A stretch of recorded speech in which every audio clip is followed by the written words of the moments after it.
अपने इस अभंग में नामदेव जी जीव को उनके कर्मों के बारे में सचेत करते हैं। इनका मानना है कि इंसान कर्म करते समय उसके फल के बारे में नहीं सोचता, लेकिन परमपिता उसके हर अच्छे बुरे कर्म को देखता है और उसका उचित फल भी जीव को देता है। आकुल पुरख एक चलति उपाया, आकुल पुरख एक चलति उपाया, घटी घटी अंतरि ब्रह्म लुकाया, घटी घटी अंतरि ब्रह्म लुकाया।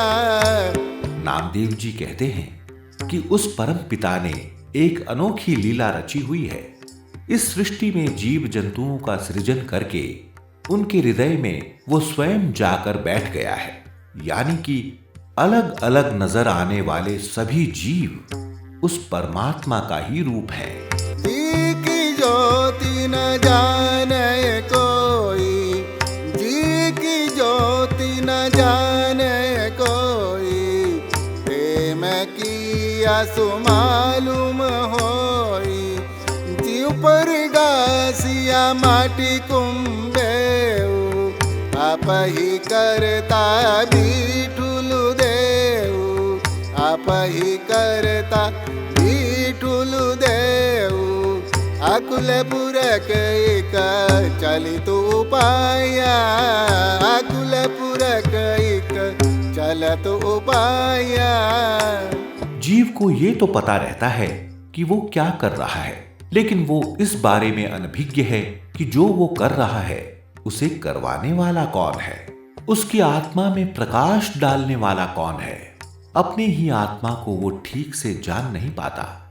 जिस तरह से एक कुम्हार अपनी मिट्टी से अलग अलग तरह के लाखों बर्तनों का सृजन करता है, उसी तरह ईश्वर भी अपनी माया से अलग अलग रंग रूप और स्वभाव के असंख्य जीवों का सृजन करता है। जी का बंधन, जी का बंधन करमु बियापे, जी का बंधन करमु बियापे, जो किछु किया सो आपे आपे, जो कुछ किया सो आपे आपे।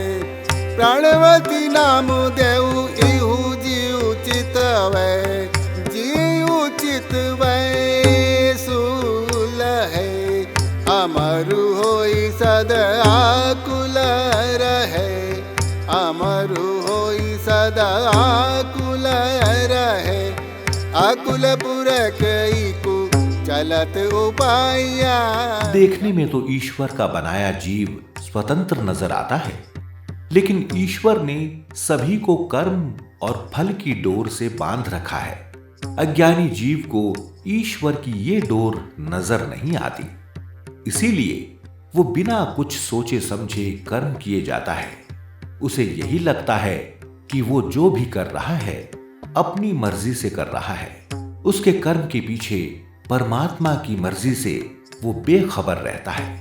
नामदेव जी कहते हैं कि ये उस जीव को प्रणाम करते हैं जिसने परमात्मा को ध्यान में रख कर कर्म किए।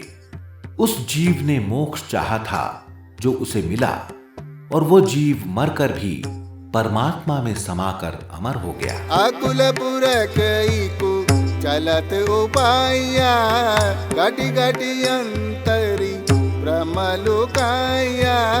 आकुल पुरख इको चलति उपाया, चलति उपाया, चलति उपाया। इस अभंग का सार यह है कि हमें अपने कर्म करते समय इस बात का एहसास होना चाहिए कि ईश्वर सब देख रहा है।